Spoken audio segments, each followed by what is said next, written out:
The bourbon was cheap, the kind that burns twice, once going down and once when you remember you're drinking it in a bar where the ceiling fan hasn't worked since the last president. But Ryland Caruso wasn't here for the drink. He was here because his Escalade needed gas in a town called Carver Falls that nobody important had ever heard of, and his right hand, Tommy Brennan, had said, 30 minutes, boss.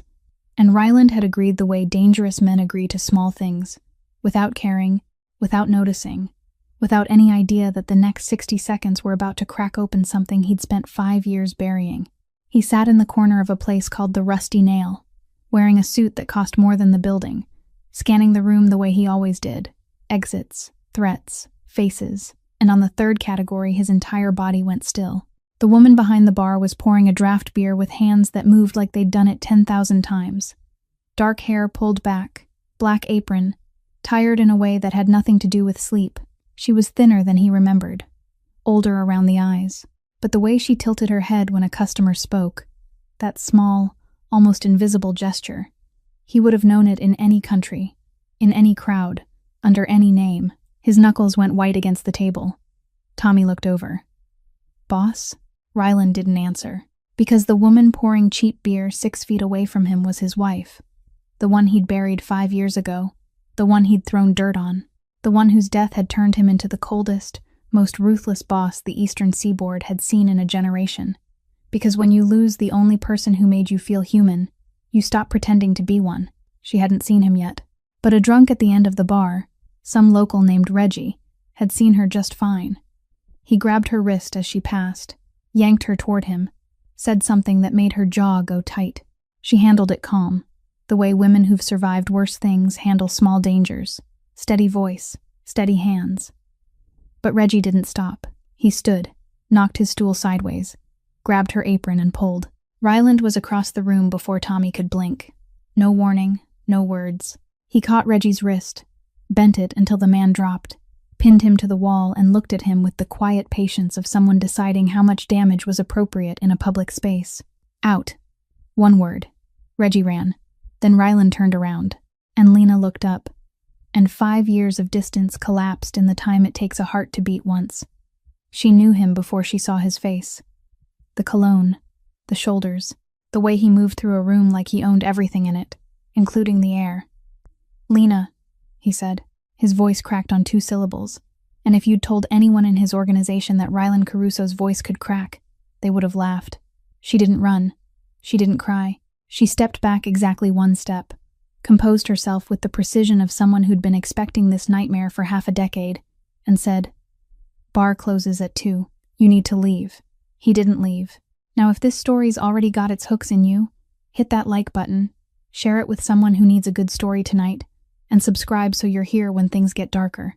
Let's go back to that bar, because Ryland Caruso sat down and didn't move for the next 3 hours. And what happened after last call is where this story really begins. At 2 o'clock in the morning, the last neon light on the Rusty Nail sign flickered twice, and then went dark for good. Paulie, the owner, was the kind of man who knew when he shouldn't be in a place, and tonight that instinct worked perfectly. He looked at Ryland, looked at Lena, locked the front door, left the back door open, grabbed his coat, and disappeared into the parking lot without a word. The back room of the bar looked like the kind of place where important conversations shouldn't happen. Beer crates stacked along the wall, a wooden table scarred with scratches, a fluorescent light overhead, blinking to its own rhythm, as if it didn't want to witness any of this either.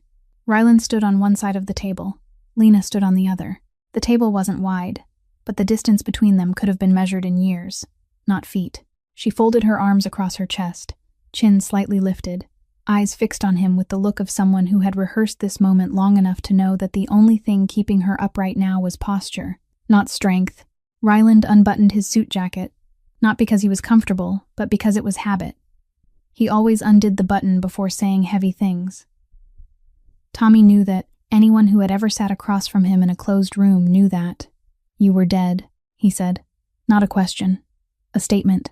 A fact he had lived with for 5 years, swallowed every morning with black coffee, carried in the pocket of his suit beside the wedding ring he had never taken off. "Clearly not," Lena said. Her voice was flat. Not defiant, not pleading, just another fact laid on the table beside his. Ryland looked at her the way he looked at everything. searching for the crack, the hidden piece, the thing that didn't fit. But she wasn't a business deal, and this wasn't a boardroom. And that look, that boss look he used to make people tell the truth, didn't work on the woman who had once seen him asleep on the sofa with his head in her lap. He told it in his business voice, his boss voice, the voice of a man reading a report. Because if he told it in a husband's voice, he wouldn't have been able to tell it at all. The car explosion on Atlantic Avenue near the Verrazano Bridge. In March, in the rain, the police calling him at 6 p.m. Her Honda Civic, burned so badly, the frame had warped. The body inside couldn't be identified, blackened by fire, but the dental records matched, and the DNA matched, and everything science could say to a man that his wife was dead had said it. The funeral at Greenwood Cemetery in Brooklyn, on a Wednesday, under a gray sky. He threw dirt onto the casket. Tommy stood behind him, the only one there, because Ryland didn't want anyone else to see him like that. And after the funeral, he found out who was behind it, or he thought he had. Crew Moreno, a small outfit operating in Red Hook, had been in a territorial conflict with the Caruso family for 2 years. The evidence pointed to them. Clean, clear, too clear for a street bombing. But back then Ryland couldn't think. He only needed a name to pour his rage into, because without one, he was afraid he'd turn the gun on himself. He found the 2 men leading Crew Moreno. He handled them, personally, didn't hand it off to anyone, and he didn't spend a second doubting it. Until tonight. Lena listened without interrupting. Her face was expressionless in the way only people who had trained themselves to endure can manage. The kind of mask nurses wear when delivering bad news. The kind of calm built from repeated pain, not from the absence of it. When he stopped, she said, her voice neither rising nor falling. You killed 2 innocent men. The room had already been silent, but somehow it became quieter. That car didn't explode because of Crew Moreno, she said. And I wasn't in that car. Ryland didn't react on the outside, but inside, the way he was standing changed. His weight shifting forward by 1/2 inch, his shoulders dipping slightly, as if someone had just laid something even heavier across his back, and he hadn't yet understood what it was. 2 men. He had killed 2 men. For a reason that didn't exist. For a death that hadn't been real. For evidence that he was only now beginning to understand hadn't been naturally clean at all. Who? He said, and the word was so short it was barely language, closer to a breath crushed tight in his chest. Who set it up? Lena looked at him, and in her eyes, he didn't see fear, didn't see anger, but something worse than both. Pity. She pitied him, because she knew the answer, and she knew that answer would destroy him in a way that 5 years of losing her never had. Ask your father, she said. Then she walked past him, out the back door, and disappeared into the dark parking lot. Ryland stood alone in the back room of a bar in a town nobody knew by name, under the blinking fluorescent light, and for the first time in 5 years, he didn't know who his father was. To understand why the 2 words, ask your father, almost killed Ryland Caruso on the spot, you need to know where the story began. And it began in Brooklyn, 7 years earlier, in a small coffee shop on Court Street that Ryland had never intended to walk into. He was 30 years old, already the underboss of the Caruso family, sitting in an Escalade parked across the street while watching a Target on the 2nd floor of the building opposite. The job would take 2 hours. He needed coffee. The nearest place had a handwritten chalk sign and a door that creaked when pushed open, the kind of place Ryland Caruso would normally pass without a glance. But that day, it was October. The cold had come early, and he only needed something hot in his hand. The girl behind the counter was 22, freshly graduated from the nursing program at Hunter College, working morning shifts on the side to pay off her student loans while waiting for her NCLEX results. Brown hair tied in a ponytail, green apron, eyes with the kind of focus that belonged to someone used to reading patient charts. Direct, quick, missing nothing. She served him the wrong Americano. He had ordered it black. She added milk. He looked at the coffee, looked at her, and didn't correct her. He drank it all. That might not seem important, but Tommy Brennan would later say that was the moment he knew something had changed, because Ryland Caruso wasn't the kind of man who drank something he hadn't ordered. He was the kind of man an entire restaurant would start over for if a single grain of pepper had been placed wrong. But he drank that coffee with milk, and he came back the next day. And the day after that, the Target across the street had been dealt with by the 2nd day. But Ryland kept coming to that coffee shop for 3 weeks, before he admitted to himself that he wasn't coming for the coffee. Lena Moore didn't know who he was, didn't know the Caruso family, didn't know Atlantic City, didn't know that the name Ryland Caruso had once made people change tables in restaurants. She knew him as the man in the expensive suit who came in every morning at exactly 7:15, ordered a black Americano, but never complained when she added milk, and looked at her in a way no one ever had, as though she were the only thing in the room that was moving, and the only thing he wanted to stop. He said he worked in import and export. She didn't ask more. Not because she was naive, but because she was 22, tired, $40,000 in student loan debt, living in a studio in Bushwick where the pipes leaked every Tuesday, and this man, whatever he did, made her laugh in the middle of a Wednesday morning when she was thinking about giving up the profession. 8 months. That was the stretch of time from the first Americano to the wedding. 8 months that Ryland would later call the only time in his life he had ever truly been happy without wondering what the cost would be. They got married at the Manhattan City Clerk's office on Worth Street on a Thursday afternoon, with no guests. Tommy stood as witness, wearing a pressed shirt for the first time in his life, and looking more uncomfortable because of that than because of anything else. Lena wore a white dress she had bought at a thrift store on Atlantic for $32, and she looked more beautiful than anything Ryland had ever bought with money. He wore a tie, not for business, not for a funeral, for the first time in his life because he wanted to look worthy of standing beside someone. They signed the papers. She smiled. He smiled. Tommy took a picture on his phone that later became the only thing Ryland kept in the locked drawer in his office. The picture he couldn't bear to look at and couldn't bring himself to delete. 3 weeks after the wedding, Conrad Caruso found out. Ryland never discovered how, maybe through Bishop, maybe through the surveillance system his father kept on every member of the family, maybe simply because nothing happened on the East Coast without Conrad Caruso knowing. He summoned Ryland to the mansion in Margate. The study, door closed, curtains drawn, the smell of Cuban cigars and leather, the room where every important decision of the Caruso family had been made for 30 years, including the ones no one ever spoke of again. Conrad didn't raise his voice. He never did. He sat behind the desk, a glass of brandy untouched, and said only one sentence in a normal tone, as though discussing the weather. She's a weakness. And in this world, weakness dies first. Ryland looked at his father, and for the first time in 30 years, he said no to Conrad Caruso. No explanation, no negotiation, no asking permission. Just no. Conrad watched his son walk out of the room, and if Ryland had turned back to look, he would have seen on his father's face, not anger, but something closer to calculation, the expression of a man who had just recognized a problem, requiring a long-term solution, and had already begun to make plans. Conrad's long-term plan took exactly 11 months to complete. 11 months during which, from the outside looking in, nothing changed. Ryland still ran operations, still met Lena every evening at the small apartment in Cobble Hill that he had rented for the two of them, still lived the double life he kept convincing himself was sustainable. And Lena, during those 11 months, had passed the NCLEX, had started working night shifts as a nurse at Methodist Hospital, had learned not to ask why her husband sometimes came home at 4 a.m. with bruised knuckles, and had discovered she was pregnant on a Monday afternoon in a hospital bathroom, staring at the test strip with hands trembling not from fear, but because she understood that everything had just changed in a way that couldn't be undone. 3 months.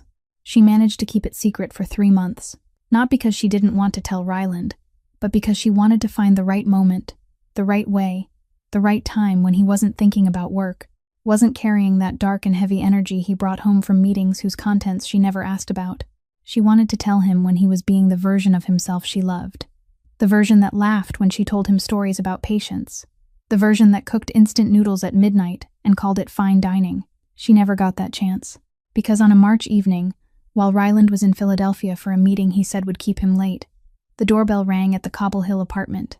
Lena opened the door and saw a man she had never met.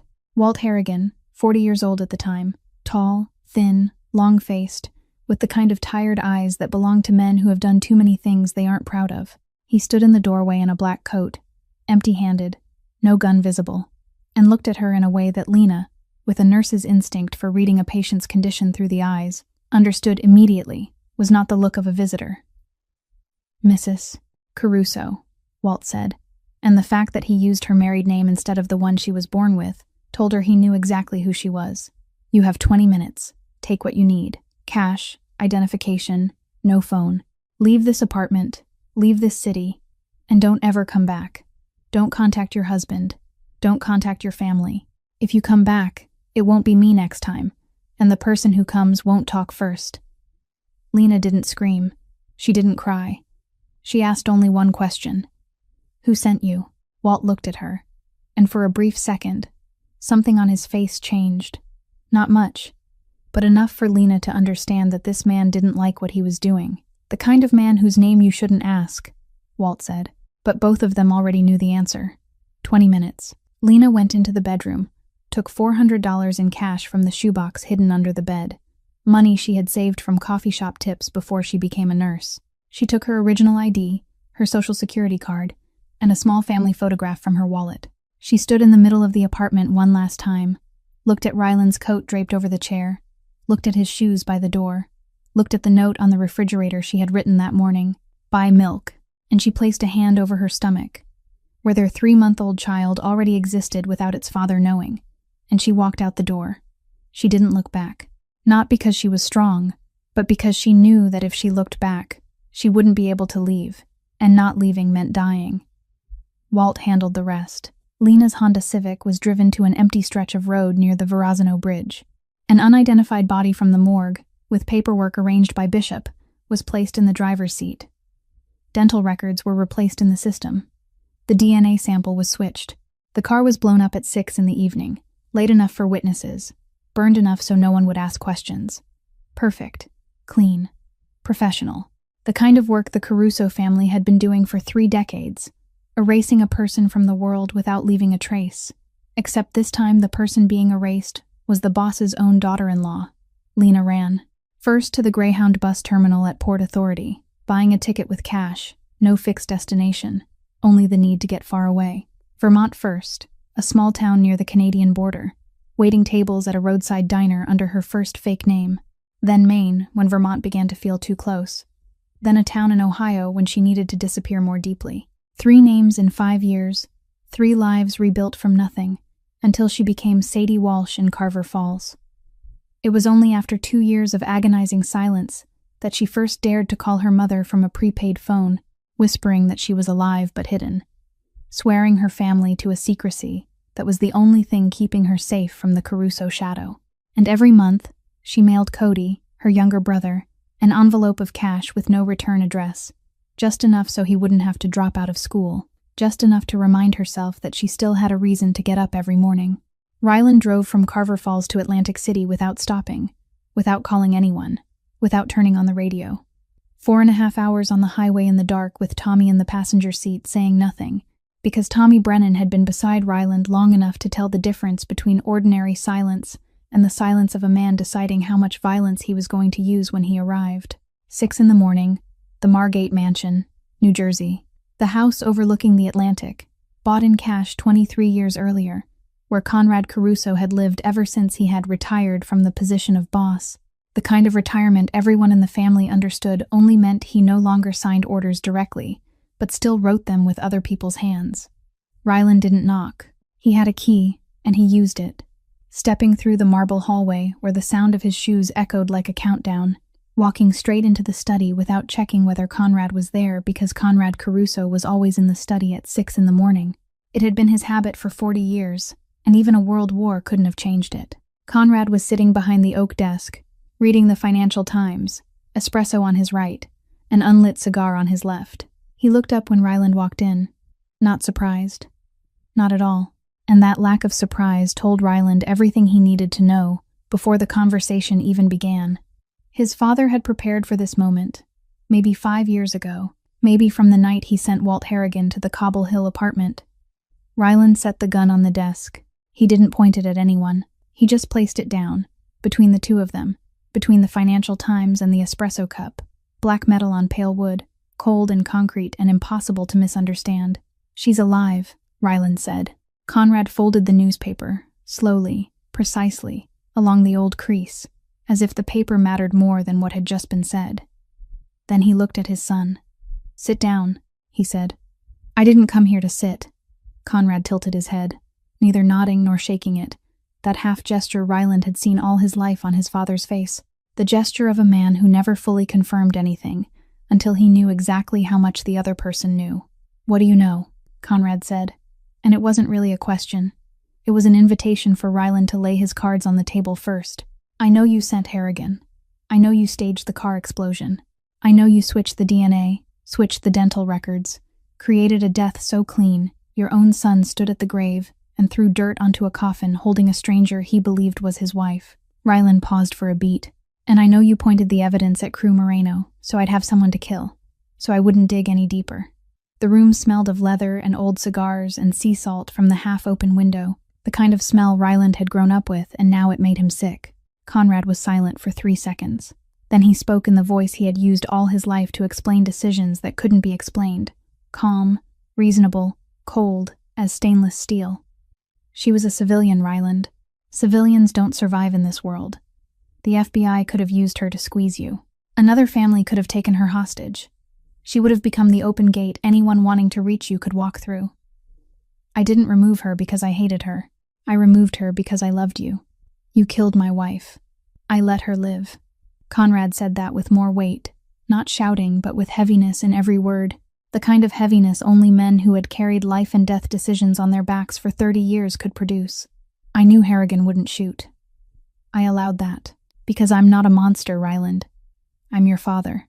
But she had to disappear, and you had to believe she was dead, because if you knew she was alive, you'd go looking, and when you went looking, you'd lead every enemy of this family straight to her door." Ryland listened, and the part that made him want to flip the desk over wasn't that his father's logic was wrong, it was that it was almost right, right enough to be dangerous, right enough that a man who knew less might nod and walk away. But Ryland knew what Conrad didn't know he knew. 2 men in Crew Moreno, innocent, dead by his hand, because of evidence his father had planted like bait.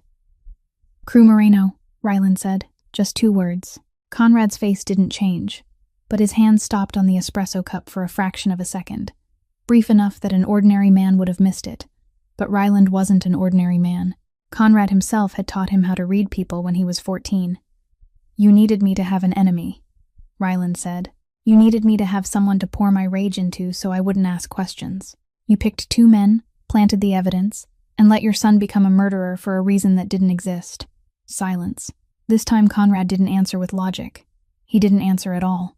And that silence was the fullest confession Ryland would ever get from his father. Ryland took the gun back from the desk, tucked it behind his back, and buttoned his suit jacket again. He stood there looking at his father, the man who had taught him to walk, taught him to shoot, taught him to read contracts, taught him how to control a room through silence, and he spoke in a voice that didn't shake, didn't break, wasn't angry, worse than anger, a final voice, the kind a man only uses once. "From this moment on, you don't have a voice in this family anymore. Not in business, not in decisions, not in anything carrying the Caruso name. You keep this house, you keep your retirement money, you keep the name. But the power comes back to me, today."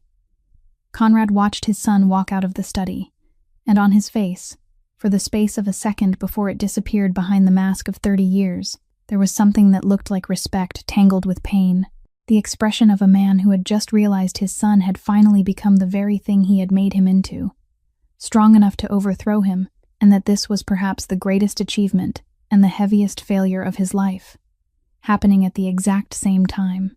3 days. It took Ryland 3 days to process everything Conrad had said, and process here didn't mean accept, it meant sort. Place each fact into the proper compartment in his mind, the way a boss handles information, cold, systematic, 1 piece at a time, because if he let it all hit him at once, the thing that would collapse wouldn't be his empire but himself. On the first day, he stayed in his office in Atlantic City and saw no one. On the second day, he called Bishop in, not for business, but because he needed to know exactly how much paperwork had been forged in Lena's case. And Bishop, with the survival instincts of a Mafia lawyer, answered every question without asking a single one in return. On the 3rd day, he drove to Carver Falls. Alone. No Tommy, no bodyguards, no Escalade. He borrowed a black Ford F-150 from one of the laundering garages in Ventnor, the kind of truck nobody looked at twice in a small upstate New York town, the kind of truck an ordinary man would drive, and maybe that was the point. Ryland Caruso was trying to become an ordinary man during that 5-hour drive, because the woman at the end of that road hadn't fallen in love with a boss. She had fallen in love with the man who drank the wrong Americano without complaining. He arrived at the Rusty Nail at 9 in the evening.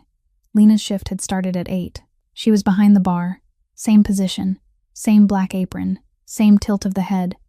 And when he walked through the door, she looked up, not surprised, not afraid, only tired in the way people get tired when the thing they knew was coming has finally arrived.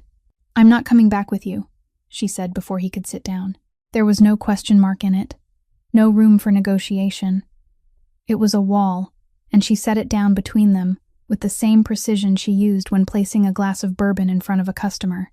"I didn't ask," Ryland said. "You drove 5 hours to get here. That is the question."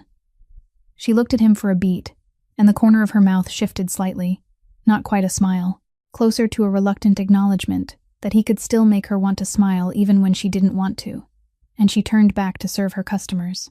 He sat at the far end of the bar, ordered bourbon, waited. No pressure, no demands, no using any of the things he used in boardrooms or interrogation rooms. He just sat, drank slowly, and waited. Because if 5 years of losing her had taught him anything, it was patience. The kind of patience power can't buy, and only loss can pay for. 2 in the morning. The bar closed. Polly disappeared again with his remarkable instinct. And this time they weren't in the back room but sitting right at the bar, half the lights turned off, Lena behind the counter and Ryland in front of it. The bottle of bourbon between them like a border neither of them crossed. She poured for him, poured for herself, and for the first time in 5 years, they talked not like two people confronting each other, but like two people trying to remember how to talk to each other again. He spoke first, not because she asked him to, but because he understood that the last time he had spoken, like a boss, facts, timeline, logic, and she had answered by walking out the back door. This time he told it differently. For the first 9 months after she had died, he didn't sleep. Not in the exaggerated sense, but literally. Tommy had to call in a private doctor because he started seeing things that weren't there. Her shadow in the corner of a room, her voice in an empty hallway. He became boss not from ambition, but because Conrad stepped back and he needed something to fill the hole she had left behind. And power fit that hole exactly, or at least he had convinced himself it did. He became more ruthless, not because he wanted to, but because pain without an exit turns into a weapon, and a weapon needs a target, and the underworld is never short on targets. He carried his wedding ring in the pocket of his suit every day. He didn't wear it because wearing it would have meant admitting he was still waiting. And he wasn't waiting because she was dead, but he couldn't throw it away because that would have meant admitting she was truly gone. And he couldn't do that either. Lena listened. She didn't interrupt, didn't react, but her hand tightened around the bourbon glass at certain parts, and Ryland noticed because he could still read her. After 5 years he could still read her, and that was both comfort and torture. Then she spoke. Not much, less than he had, but enough. Vermont was cold and lonely, and she waited tables with hands that shook because she couldn't stop looking at the door, expecting someone to walk in and finish what Walt Harrigan had not. Maine was better, but she didn't stay there long enough to find out how much better. Ohio was where she began sleeping again, not because she felt safe, but because she was exhausted, her body refusing to remain in a state of alert any longer than 2 years. Carver Falls was where she stopped running, not because she wanted to stop, but because she ran out of places to go, ran out of names to change into, ran out of strength to start over one more time. She was quiet for a while. Then she looked at him, and in the half-dim bar light, her eyes held something Ryland hadn't seen in all their earlier meetings. Not anger, not pain, but honesty without defense. The kind of honesty that only appears when someone is too tired to keep the walls up any longer. "I hate your world," she said. "I hate everything about it. I hate the sound of gunfire I hear in your voice every time you talk about business. I hate that I had to run. I hate the motel room in Vermont, and the fake name, and every time I called my mother and had to lie." She stopped. "But I never hated you. And that's the problem, Ryland. Because if I hated you, all of this would have been so much easier." He didn't answer.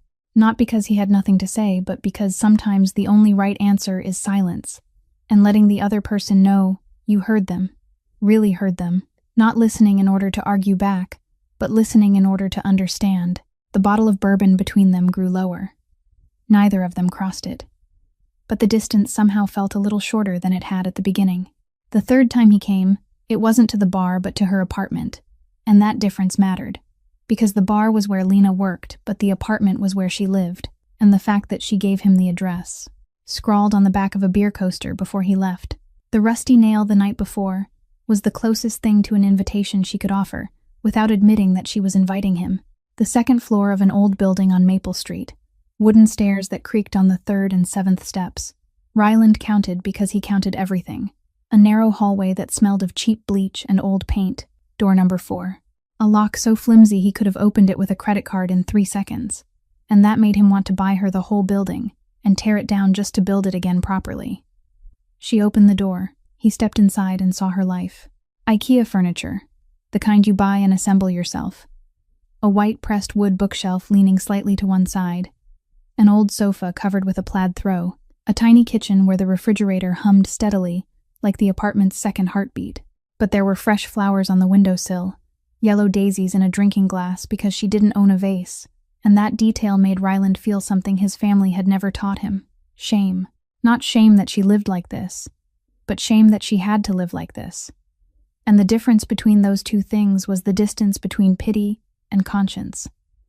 Lena sat at the kitchen table. Ryland stood because no one had invited him to sit, and he didn't sit down on his own because in this apartment the power belonged to her, not because she demanded it, but because he understood that at the very least, he owed her that. She was quiet for a while, hands wrapped around a cup of cold coffee, eyes lowered to the tabletop, and Ryland realized she was preparing to say something she had carried for 5 years and had never said to anyone, because the way she breathed, slow, controlled, was the way nurses breathe before giving bad news to a patient's family. He had seen her practice it when she still worked at Methodist. "I was pregnant when I had to run," she said. Her voice was clinical, flat, precise, each word laid down carefully like surgical instruments on a tray. 3 months. A boy. The doctor at the free clinic on Church Street told me 2 weeks before that night. Ryland didn't move. Not because he was calm, but because his body stopped functioning. The kind of stop that isn't freezing from fear but shutting down because the processor is overloaded. Too much information crashing in at once, with no compartment in his mind built to hold it. "I miscarried a month after I ran," Lena said, still in that nurse's voice, still flat. But her hands around the coffee cup began to tighten, and Ryland could see her knuckles turning white, the same kind of white his own knuckles had gone at the edge of the table in the rusty nail that first night. And he understood that both of them were holding on to something so they wouldn't fall. A motel in Vermont, 4 a.m, room 17, ground floor, next to the vending machine, with the light that flickered all night. She gave details because details were how nurses coped, turning grief into data, turning memory into a chart. Because if she told it through emotion, she wouldn't be able to tell it at all, and she had waited 5 years to say this to the only person who needed to hear it. "I didn't have papers to go to a hospital. No insurance. No one. I bit down on a towel so I wouldn't scream because the walls were thin, and the person next door would have called the police, and the police would have asked for papers I didn't have." She stopped, drew in a breath, let it out. "Your son, Ryland. And you never knew he existed." The tears on Ryland's face were falling before he even knew he was crying. Tommy, if he had been there, would have said it was the only time he had ever seen it. Tears running down the face of a man whose jaw was still tight, whose hands were still clenched into fists, whose shoulders were still straight. Everything on the outside still boss, except for the 2 lines of water running from his eyes to his chin that he didn't wipe away because he didn't know they were there. "Why didn't you call me?" he said, and his voice broke on the final word. Not the kind of break that trembles, but the kind that snaps. The kind that comes when something inside has carried too much weight and finally cracked. Afterward, somehow, any way you could. Lena looked up. Her eyes were dry, and that was crueler than any tears, because it meant she had done all her crying a long time ago. In Vermont, in Maine, in Ohio, in every motel room and every night shift, and every prepaid call to her mother when she said "I'm okay" and wasn't okay at all. "Because your father's people said if I contacted you, there wouldn't be a warning next time," she said. And I believed them. Because I saw Walt Harrigan's face when he stood in my doorway, and I knew he wasn't lying. He spared me not because he was kind, but because he still had enough of a soul left not to shoot a pregnant woman. But the next man wouldn't have that problem. Ryland stepped out onto the balcony, a tiny rusted iron balcony, just big enough for one person to stand on, looking down at the back parking lot where 3 old cars sat beneath the dim yellow streetlight. He stood there for 10 minutes, hand gripping the railing, eyes looking down but seeing nothing. Because inside his head, everything was being rearranged. Everything he thought he knew about the past 5 years. Every decision, every death, every night he sat on the bathroom floor, all of it being rewritten by a new truth. That he had lost not only his wife but his son too. That his child had come and gone without him knowing, without him getting to name him, without him getting to hold his hand, without him getting to be a father for even a single second. When he stepped back inside, his eyes were dry, but something had changed forever in the way he looked at her. It wasn't only love anymore. Love he had known for a long time. It was also a debt. The kind of debt no power can repay and no time can erase. The kind of debt a man will carry to his final day and still feel it isn't enough. He looked at her. She looked at him, and neither of them said anything more, because sometimes language isn't large enough for what is in the room. Ryland called Bishop at 7 o'clock the next morning, and it was the first time in 10 years of working together that Bishop heard the boss's voice say something unrelated to money, territory, or someone who needed to disappear. "I need a delayed birth certificate," Ryland said, "and a death certificate, for a child who was never registered." Silence on the other end of the line. Bishop was an underground lawyer. He had handled paperwork for everything from shell companies to fake wills to switch DNA in Lena's own case. But that silence wasn't because he didn't know how to do it. It was because he was beginning to understand something he hadn't known before. And for the first time, it made him careful about how he answered. Bishop knew that a miscarriage at 4 months left no legal paper trail. But he understood this wasn't about the law. It was about giving his boss a piece of a history that had been stolen. "The child's name?" Bishop asked. "I'll call you back," Ryland said. He hung up, and then he did something no one in the Caruso family would have believed if they had been told. He sat alone in his office in Atlantic City, door locked, curtains drawn, and he thought about a name, not thinking the way he did for business, not thinking the way he did for strategy, but thinking the way a father thinks, in the way he had never been allowed to be and never would be allowed to be, but at the very least, he could give the child he never got to meet a name. He called Bishop back 4 hours later. "Noah," he said. "Noah Caruso." Bishop didn't ask why. It took 2 weeks. Bishop used channels that only an underworld attorney would know. The kind of channels connected to people inside Vermont's civil registry system, who were willing to process late paperwork without asking questions if the number inside the envelope was large enough. Using forged clinical records and backdated entries, Bishop created a symbolic set of documents, a birth and death certificate that the law didn't recognize, but Ryland's heart required listing the mother as Lena Moore and the father as Ryland Caruso. A death certificate. Same day, same town. Cause of death that Ryland couldn't bear to read twice. And Ryland bought a small plot in Greenwood Cemetery in Brooklyn, the same cemetery where 5 years earlier he had thrown dirt onto the coffin he thought held Lena's remains, but this time in a different section, the children's section, beneath a maple tree, where in autumn the leaves would turn red and orange and fall over the ground around a small gray granite marker that had taken him 3 days to choose, because no stone was good enough for a child he never got to hold. The marker carried only the name and the dates, nothing else, because every word Ryland thought of was not enough, and he would rather let silence speak for him. He didn't tell Lena, didn't call ahead, didn't warn her. He drove up to Carver Falls on a Saturday afternoon when she wasn't working, knocked on her door, and when she opened it, he only said, "Come with me." She looked at him. "Where?" "Brooklyn." She didn't ask anything else. Maybe because she was tired of questions. Maybe because something on his face, something she had never seen in all the times they had met again, softer than usual, more breakable than usual, made her understand that whatever he was about to do mattered, and it wasn't about him. 3 hours of driving. They barely spoke. The radio was off. Only the sound of the engine, and Lena occasionally breathing more deeply than usual. The kind of breathing people do when they are bracing for something they don't yet know but can feel coming toward them. Ryland parked outside the gates of Greenwood Cemetery in the late afternoon. Weak November sunlight, cold enough for their breath to turn to mist, but not cold enough to button a coat shut. She looked at the cemetery gate and understood, not immediately but slowly, in pieces. like a puzzle whose shape begins to appear before the final piece is in place. Her eyes widened, her jaw tightened. She didn't say anything. They walked along the stone path between 2 rows of old gravestones, through the adult section, turned left at the large oak tree, and entered the smaller area in the back, where the markers were lower, smaller, closer to the ground, as though they knew the people beneath them had never had the chance to grow tall. Ryland stopped in front of a gray granite stone. Clean, new, the lettering sharp, not yet worn down by time. Noah Caruso, and the dates. Lena stood still.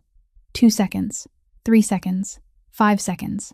Her eyes read the words, read them again, then read them once more, as though she needed to make sure it was real, that this wasn't a dream like the kind she had dreamed hundreds of times in Vermont, in Maine, in Ohio, the kind where she woke up and reached out beside the bed and there was no one there.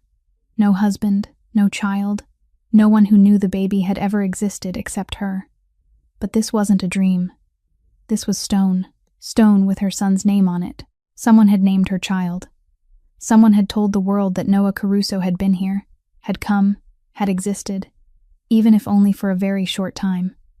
Lena's knees gave way, not collapsing, not falling, but giving way, the way a person does after standing too long beneath something too heavy. And at last the body decides for them. She knelt in the grass before the stone and she cried. Not the quiet crying Ryland had done in the apartment in Carver Falls, but crying out loud, crying the way 5 years of holding everything in breaks loose all at once, crying the way she hadn't been able to cry in that Vermont motel because she had to bite a towel, couldn't cry in Maine because she had to stay strong, couldn't cry in Ohio because she had to keep going. And now, before the small gray granite marker beneath the maple tree that still hadn't shed all its leaves, she didn't have to be strong anymore. Ryland knelt beside her, and she let him touch her, for the first time since they had found each other again. Not that he wrapped his arms around her, not that he pulled her in, but that she leaned toward him, her shoulder touching his, then her forehead resting against his neck, and he placed his hand on her back, gently, the way a person lays a hand on something so precious, they are afraid that too much pressure might break it. They knelt in the grass before their son's grave, and neither of them said anything, because there are moments when language is not only insufficient, but unnecessary, and this was one of them. The leak surfaced on the 9th day after the afternoon at the cemetery, and Ryland knew exactly where it had come from, because in his world, information didn't leak on its own.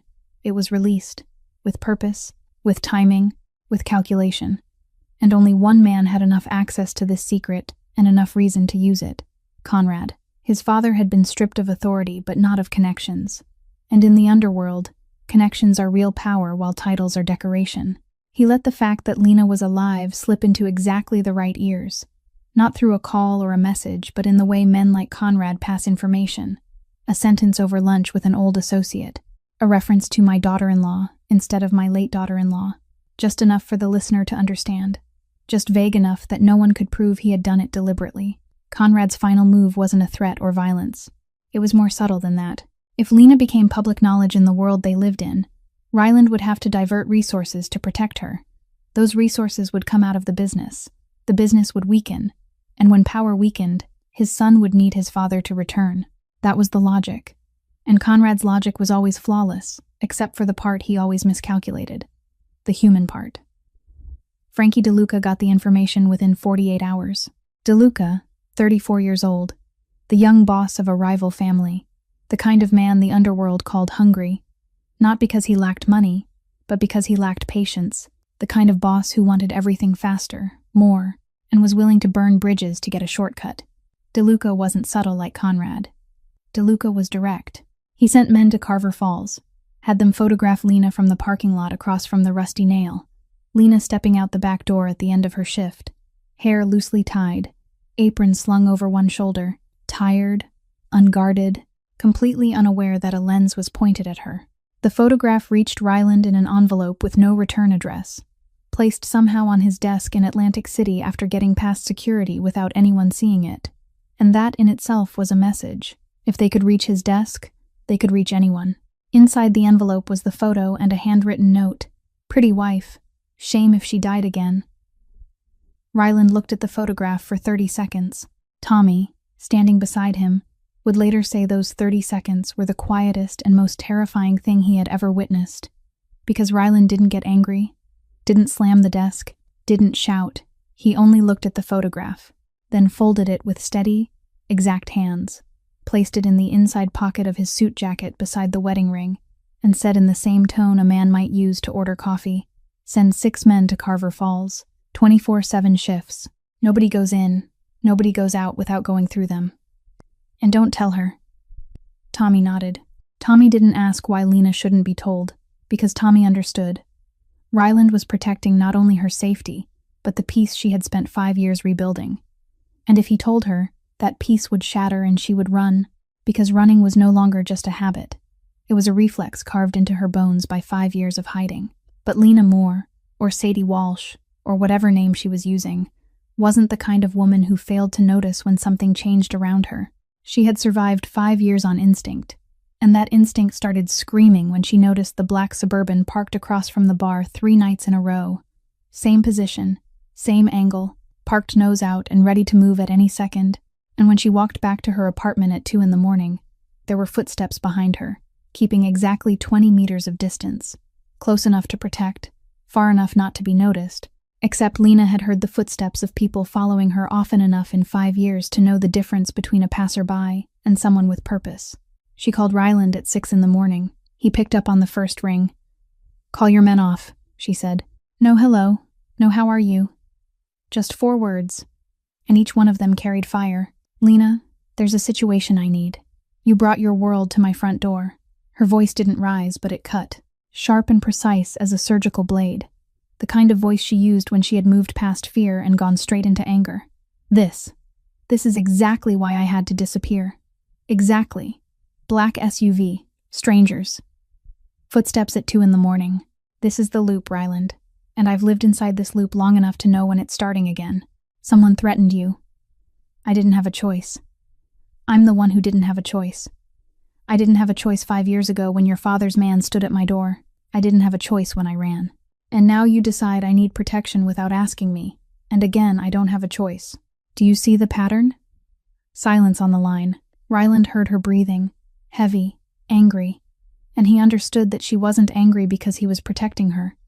She was angry because he had decided for her, the same kind of decision Conrad had made 5 years earlier, and if Ryland couldn't see that resemblance, then he didn't deserve the second chance she was giving him, even if she hadn't yet said clearly that she was giving it. "You're right," he said, and those words made her go quiet, because she had been bracing for an argument, not an admission. "A man named Frankie DeLuca sent a photograph of you with a threat," Ryland said. "I'll deal with DeLuca, but until then, you need people around you. Not because I'm ordering it, because I'm asking." She didn't answer right away. He heard her sit down, heard the kitchen chair scrape across the wooden floor, heard the sigh of a woman weighing the survival instinct, telling her to run against something else, something newer, something she hadn't yet named, but that had something to do with a gray granite marker in a Brooklyn cemetery, and the man who had knelt beside her in the grass. "If you want to leave, you leave," Ryland said. "But this time you go because you choose to, not because someone orders you to, not because you're afraid, because you look at everything and decide that leaving is right for you. And if that's your decision, I'll respect it." The line was silent for 15 seconds, the longest 15 seconds of Ryland Caruso's life, longer than any negotiation, longer than any night on the bathroom floor, because this time he didn't control the outcome. This time the power sat entirely in the hands of the woman sitting on an IKEA kitchen chair in a second-floor apartment in a town nobody knew by name. "Can your men park somewhere else?" Lena said. "That black Suburban is painfully obvious." She didn't leave. The meeting was called for Tuesday at 7 in the evening, at the Caruso family's main house in Atlantic City, a mansion on Ventnor Avenue that from the outside looked like the home of a successful real estate businessman, but inside had a windowless meeting room in the basement, where 30 years of family decisions had been made. Decisions that were never written down on paper and never spoken of again outside those 4 soundproof walls. Ryland sat at the head of the table, not because he had chosen that seat, but because he had sat there for 4 years now, and no one in the room, including Conrad, had even considered challenging it. Tommy stood behind his right shoulder, not sitting because Tommy never sat in meetings. He stood so he could move if needed, and in 15 years, he had never needed to. But tonight Tommy stood half a step closer than usual, and his right hand wasn't in his pocket. Around the table sat all of the Caruso family capos, 6 men, faces Ryland had known since he was a boy, sitting on the stairs eavesdropping on his father's meetings. Bishop sat at the far end of the table, leather briefcase on his lap, face expressionless in the way good lawyers always keep when they know more than everyone else in the room but haven't yet been permitted to speak. And Conrad. He sat in the middle of the table, neither at the head nor the end, the position he had chosen for himself ever since he had retired, a position that said, "I am not leading, but I am still here," and everyone understood what that meant. Beside Conrad sat Colette Caruso, 58 years old, his wife, Ryland's mother, the woman who had never sat in on a family meeting before, and her presence had made the 6 capos exchange glances before Ryland even opened his mouth. "Tonight, there is a witness," Ryland said. "No greeting, no introduction, no wasted politeness." He nodded toward the door, and Tommy opened it. Walt Harrigan walked in. The room changed at once, not because anyone knew Walt was coming, but because everyone in the room knew who Walt was, the most reliable killer Conrad had ever used, the man who had retired 5 years earlier at the exact same time the boss's wife had supposedly died in a car explosion, and the fact that he was walking into the meeting room tonight, alive, calm, meant something was about to be overturned. Walt sat in the chair Tommy pulled out for him, and he told the story, in an even voice, with no excuses, no emotion, the voice of a man who had lived with a secret for 5 years, and now only wanted to set it down. He told them about the night Conrad had called him in, about the order to deal with Lena, about arriving at the Cobble Hill apartment and seeing her standing in the kitchen with one hand on her stomach, about how he didn't shoot, about the 20 minutes, about the staged car explosion, the body from the morgue, the switched DNA, everything Bishop had arranged under Conrad's orders. The 6 capos listened. No one interrupted, not out of politeness, but because in this world, when truth is laid on the table, you hear all of it before deciding where you stand, and the wrong decision can be your last one. Conrad listened as his son dismantled everything he had built without changing expression, but his right hand, resting on the table, tightened 1 degree further when Walt mentioned Lena standing in the kitchen, and Ryland saw it, because Ryland had been taught by Conrad himself how to read a man through his hands. "You are destroying everything I built," Conrad said when Walt had finished. "You destroyed everything I loved," Ryland said. "I'm only balancing the scales." Then Colette stood up, and the room, already silent, became a different kind of silent, the kind people reserve for the unexpected. Colette Caruso had never spoken in a meeting. She was the boss's wife, the boss's mother, the woman who hosted dinners and charity galas and kept the legal face of the family polished clean as the marble floors in the Margate mansion. She wasn't involved in decisions. That was the unwritten law everyone pretended to believe in. "I knew," she said. 2 words, and each of them landed like a hammer. "I knew from the beginning. I knew he sent Harrigan. I knew she was alive, and I did nothing to stop it." She looked at Ryland. Her eyes weren't apologizing. Not yet. She hadn't reached that place. But they weren't avoiding him either. And Ryland saw in them the thing a boss doesn't need but a son does, honesty with nothing wrapped around it. "You have every right not to forgive me," she said. Ryland looked at his mother, the woman who had taught him how to tie a tie, who had stood by the door every night when his father came home late with the smell of gunpowder on his suit jacket, who had kept this family looking normal from the outside, while inside it had been rotting from the core. "I don't forgive you," he said, "but I understand, and that is all I can give you right now." Ryland turned back to the table. He laid out the new terms, not as a proposal but as an announcement, and the way he spoke them, even, unhurried, every word prepared in advance, told everyone in the room this wasn't a discussion. Conrad was removed from all decisions. The entire alliance network Conrad had built through social relationships, including the engagement agreement with the Whitfield family, was dissolved. Voting power was restructured to prevent any interference in the future. The 6 capos looked at one another, then at Conrad, then at Ryland, and one by one they nodded, not out of loyalty, but out of reality. Ryland had shown them that Conrad had hidden this for 5 years, and if he could hide the boss's wife, then he could hide anything. And no one in that room wanted to wonder whether he would be the next thing kept hidden.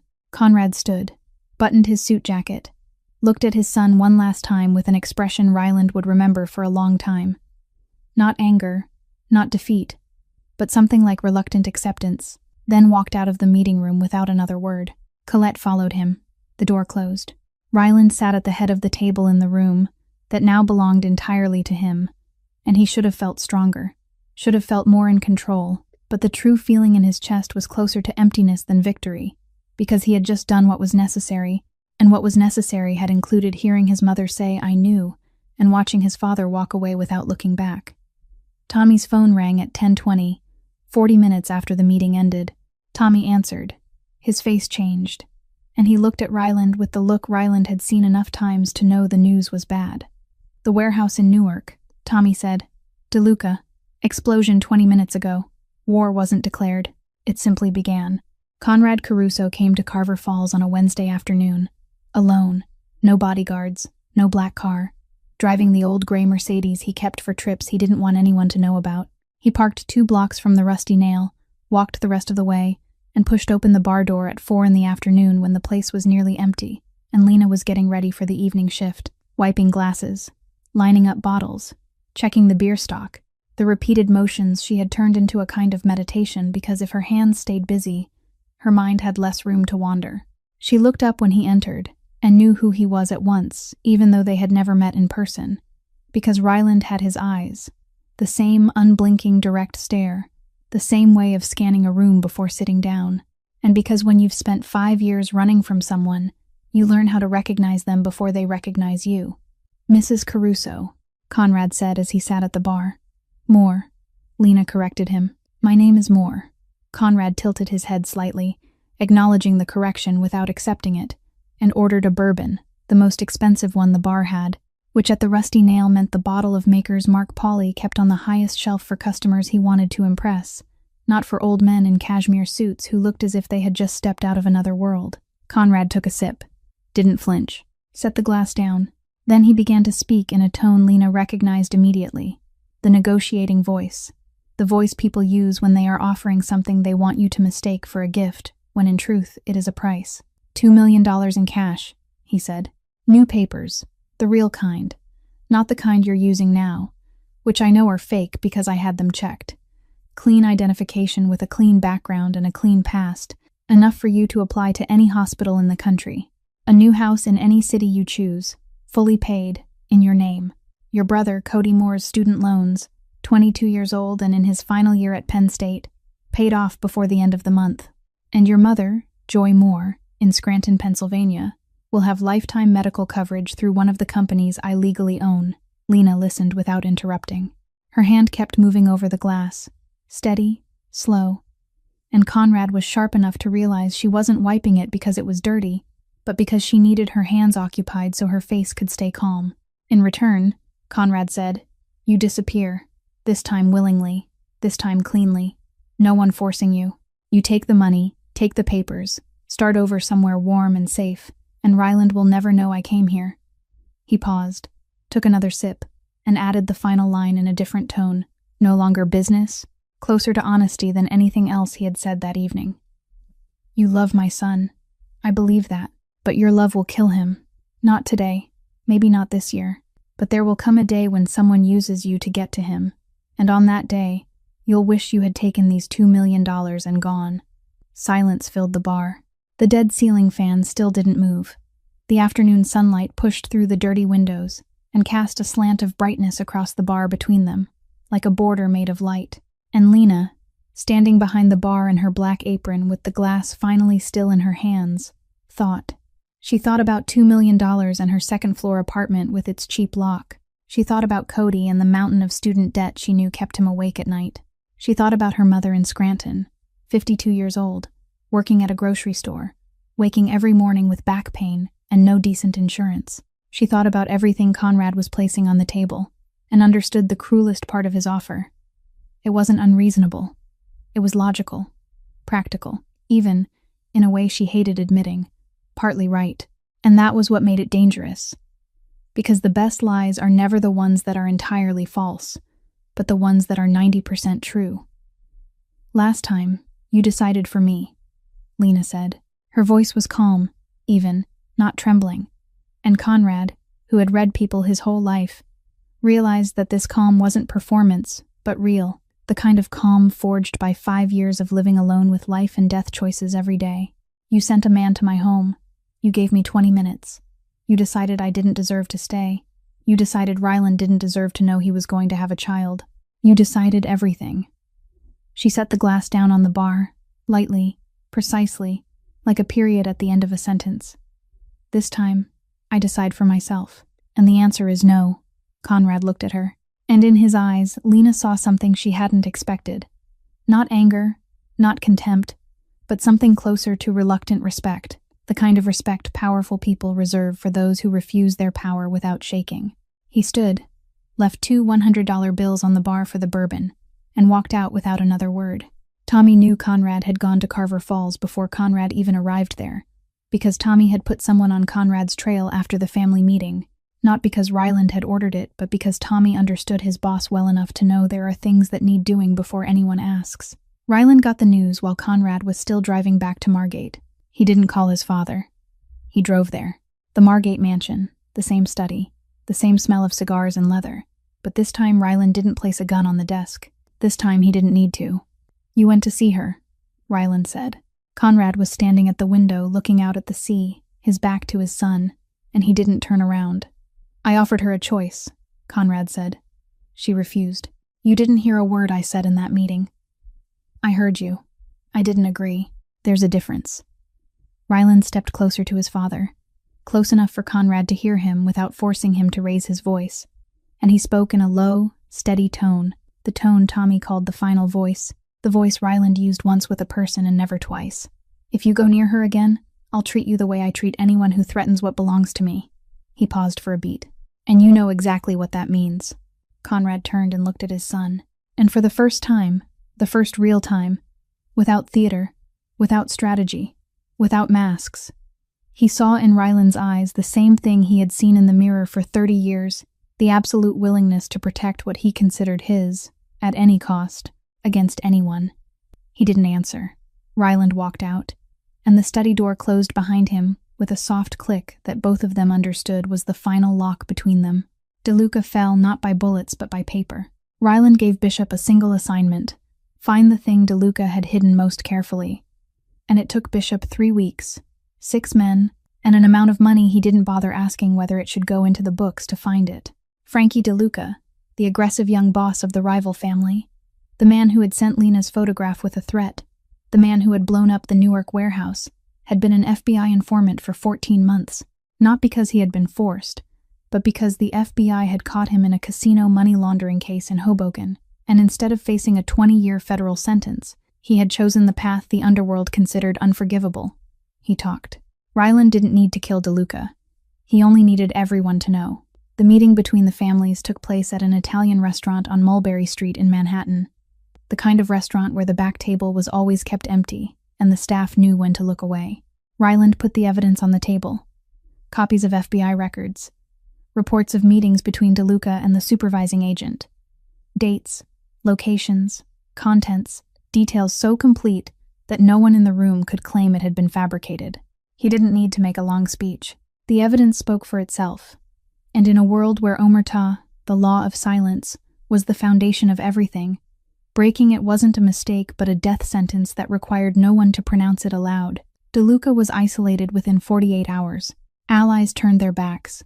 Supply lines were cut. Territory was reclaimed by the very men who had once shared it with him.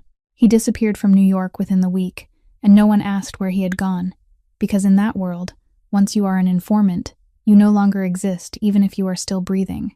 Ryland ended the war without spilling a single drop of blood, and when Lena asked him about it, he said, "I've changed the way I play." And she looked at him longer than usual before saying, "Maybe you've changed more than that." 2 weeks later came the annual Caruso Foundation Charity Gala at the Pierre Hotel on 5th Avenue in Manhattan. The legitimate face of the family, where dirty money was washed into scholarships and hospitals and literacy programs, where people from that world wore tuxedos and smiled at politicians and pretended everything was normal. Lena arrived at 8:15. A black off-the-shoulder dress, simple, no jewelry except for the wedding ring Ryland had placed back on her finger in the truck on the drive back from the cemetery, a gesture neither of them had discussed beforehand, and both of them pretended wasn't important, while both of them knew it was everything. She entered, and the room didn't go silent exactly, but its rhythm changed. The kind of shift only sensitive people notice. Conversations slowing slightly, glances lingering a little too long, discreet turns of the head that weren't discreet enough. She knew they were talking about her, the ghost wife, the bartender from a town no one had heard of, the woman the boss had buried and then brought back to life. She could feel the judgment, the whispers, the kind of attention that wasn't admiration but its unfriendly close relative. She handled it the way she had learned to handle things. Spine straight, face calm, an absolute refusal to perform discomfort for a crowd that hadn't earned the right to see it. She was speaking with the director of the Foundation's literacy program when Colette appeared beside her. Ryland was across the room, far enough not to hear but near enough to watch, and when he saw his mother standing next to Lilina, his shoulders tightened slightly in a way Tommy noticed at once. Colette looked at Lena with the expression of a woman who had decided to carry out one final test. She spoke gently, pleasantly, in the voice she used for all her most dangerous conversations, the voice whose smile never reached the eyes, and whose every word had been weighed before it was spoken. You understand that this world has certain rules, certain standards. You are a lovely woman, but lovely women who don't belong here usually find it very uncomfortable. Lena looked at her, and in the 3 seconds of silence before she answered, she thought. She thought about the apartment in Cobble Hill and Walt Harrigan at the door, and 20 minutes and $400. She thought about the Vermont motel and the cold floor at 4 a.m, and the towel she bit down on so she wouldn't scream. She thought about 3 false names and 4 cities, and every prepaid call to her mother when she said I'm okay and wasn't okay. She thought about Cody going to school on tip money.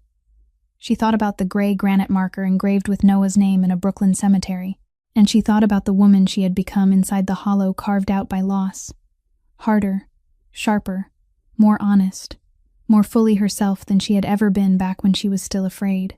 She looked at Colette Caruso and said, calmly, clearly, loud enough for the nearest cluster of guests to hear, but not so loud that it looked like a performance, I survived this family. I belong anywhere.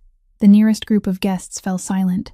The literacy program director, who had heard every word, didn't bother hiding her smile. Someone farther away began to clap, softly at first, then less softly. Then another person joined, and another. Not because they had heard the sentence clearly, but because they had seen something. A woman standing straight in front of a powerful woman without lowering her head. And human instinct recognizes courage when it sees it, even without knowing the full story. Colette held Lena's gaze for 1 second longer. Then she inclined her head, the smallest motion possible while still being a nod, acknowledgement without surrender, and walked away. Ryland was beside Lena within 30 seconds. Are you okay? He said. I'm okay, she said. And this time when she said it, it was true, entirely, uncomplicatedly true. I'm more than okay. 2 weeks after the gala, when everything was beginning to look like peace, or at least like the version of peace people living in Ryland Caruso's world could hope for, the longest night arrived. It came from a name Ryland hadn't expected. Not DeLuca because DeLuca was finished, not Conrad because Conrad had truly stepped back, but Vince Terrano, 61 years old, Conrad's closest former ally from the years when the two of them had been underbosses together 40 years earlier. The kind of ally whose bond wasn't built on business, but on blood, spilled side by side, the kind of loyalty that doesn't expire when men retire. Terrano didn't act because Conrad ordered him to. Conrad gave no order. But Terrano saw his old friend stripped of power by his own son, saw Walt Harrigan testify in betrayal, saw the structure he had helped build over 4 decades being dismantled because of one woman, and he decided the problem needed to be solved the old way. 2 gunmen. Not professional killers of Walt Harrigan's caliber, but hired men. Fast, dirty, effective. The kind who finish a job and disappear and no one ever knows who sent them. Carver Falls, 2 a.m, the 3rd night. Nina Parks was at Lena's apartment, sitting on the sofa watching a late movie with a cup of tea, because Nina was the kind of best friend who stays over when her friend looks more tired than usual. And Nina, even without knowing the details, knew enough to understand that Lena was carrying something heavy, and sometimes people carrying heavy things only need someone to sit beside them without asking questions. The power in the building went out at 2:17. Not an outage in the usual sense, not a broken line, but a deliberate darkness, the kind that comes when someone throws the breaker in the basement, all at once, completely, and in that sudden blackness, Lena woke with the instinct 5 years of running had sharpened more finely than any blade. She didn't turn on the light on her phone. She grabbed Nina's hand, pulled her into the bathroom, shoved her into the bathtub because old cast iron stops bullets better than drywall. And she spoke in a voice Nina had never heard from her before. Cold, clear, steady. Stay here. Don't come out. Don't open the door for anyone but me. Nina started crying. Lena didn't have time for tears. She took the prepaid phone from the kitchen drawer and called Ryland. He answered before the first ring had fully finished, because Ryland Caruso never let the phone ring more than once when Lena's number appeared. "There's someone in the building," she said. "The power's cut. Get here." 7 words. No panic, no extra explanation, just information and a request. And Ryland had never loved her more than he did in that moment. Because she didn't collapse. She acted. She was the woman 5 years of survival had made her into, and that woman had no time for fear. Tommy arrived 12 minutes before Ryland. Because Tommy had been stationed in Carver Falls since the previous week, not in the black Suburban Lena had complained about, but in a rented room on the same street, 4 doors down from her apartment, and when the building lost power, Tommy was already on the stairs before Lena had even finished her phone call. The 2 gunmen met Tommy on the 5th step. What happened next lasted no more than 90 seconds. But those 90 seconds were the loudest the old building on Maple Street had ever heard. Tommy handled them the way Tommy handled everything. Efficiently. Nothing extra. Nothing missing. No one died. Not because Tommy couldn't have done it, but because Ryland had made it clear a long time ago that dead bodies create questions, and questions create police. But both gunmen would need a hospital, and one of them would need shoulder surgery. When Ryland arrived, 17 minutes after the call, there was blood on the wall of the second-floor hallway. Not much, but enough. Enough for Lena, standing in the open doorway of her apartment, to see it.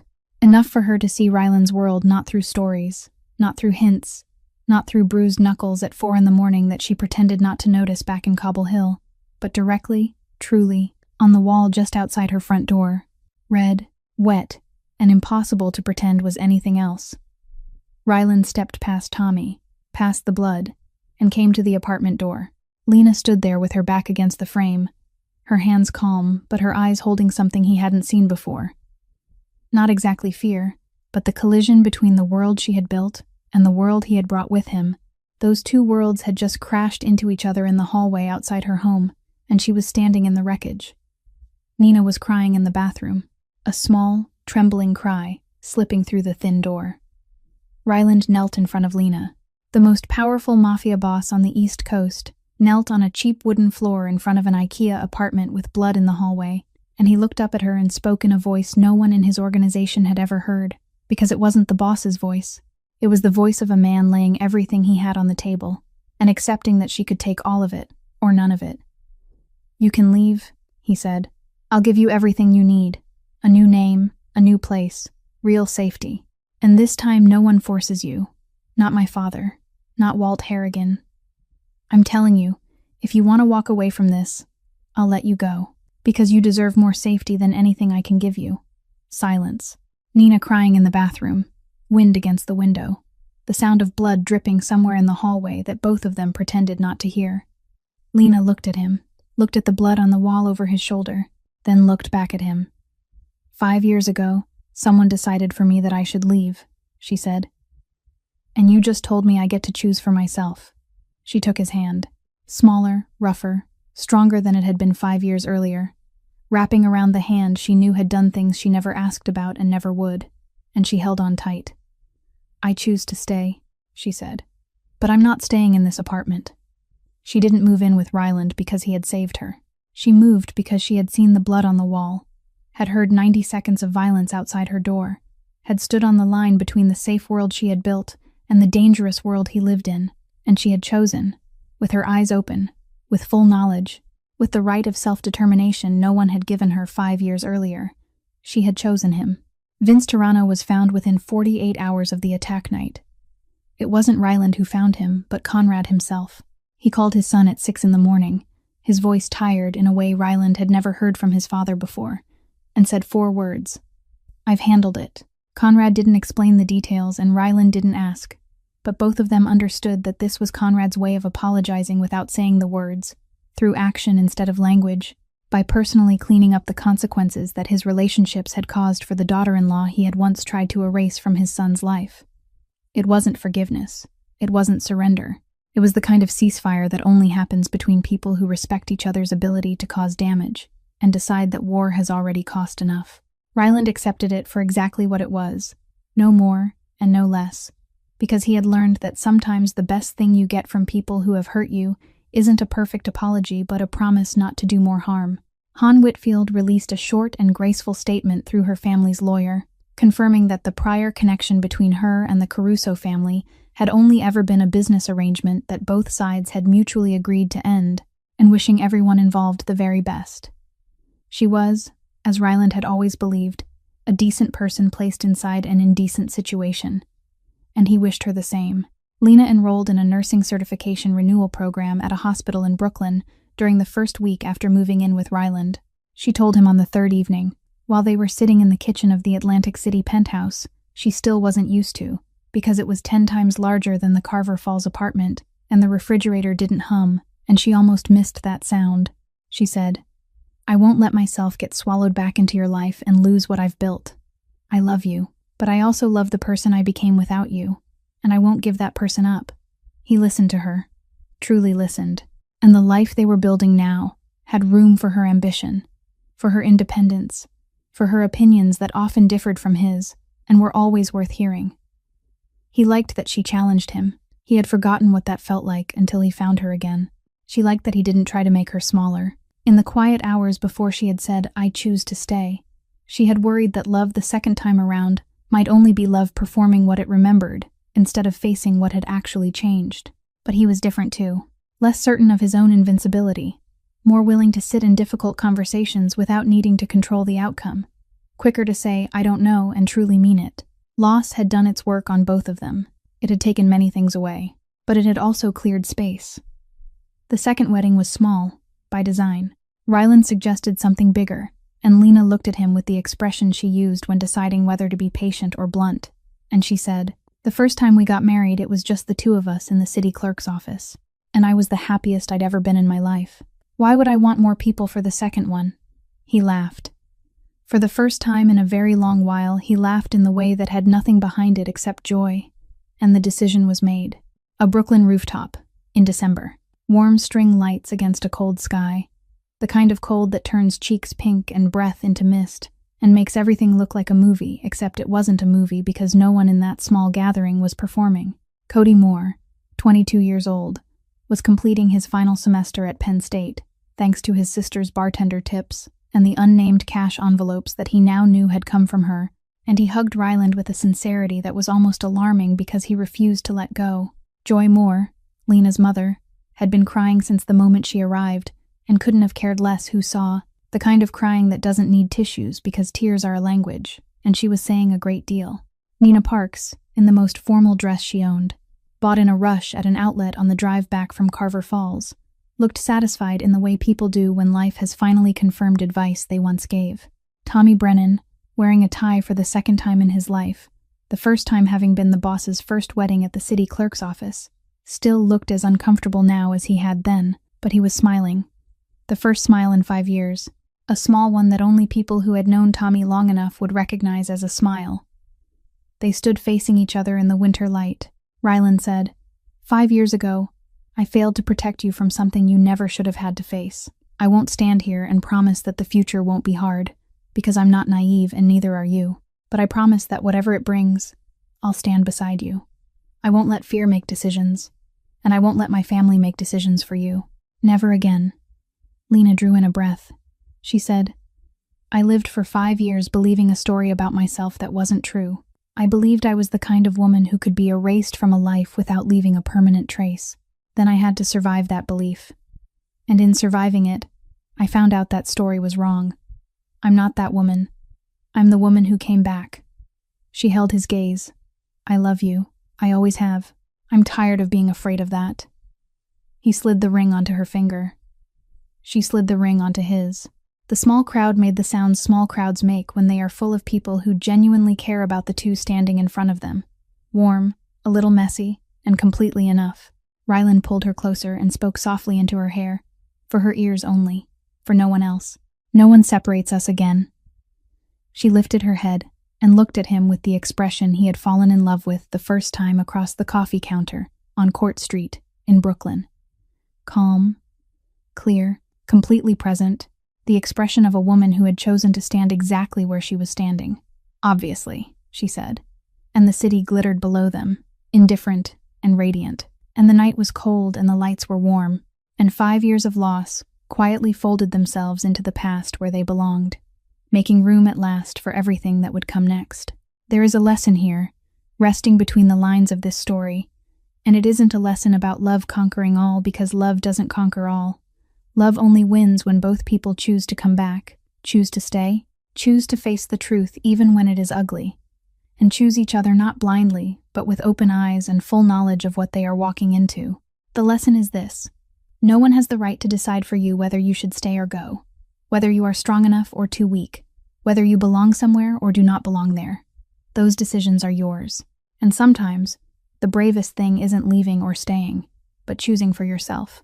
If this story touched you, if it made you stop and think about the people you have lost or found again, if there was a moment in it that made your heart feel a little heavier, then please press the like button, share this story with someone who needs to hear it today, and subscribe to our channel so you don't miss stories like this every day. We want to hear from you. Which part of the story moved you the most? Have you ever lived through a moment when someone else decided for you, and you had to fight to reclaim your own right to choose? Leave a comment below and share what you feel from the deepest part of your heart. We read every line, and every one of your stories matters to us. Thank you for being here. Thank you for listening all the way to the end. I wish everyone watching this video truly good health, a joyful life, peaceful days, and a heart full of love. Goodbye, and I'll see you again in the next video.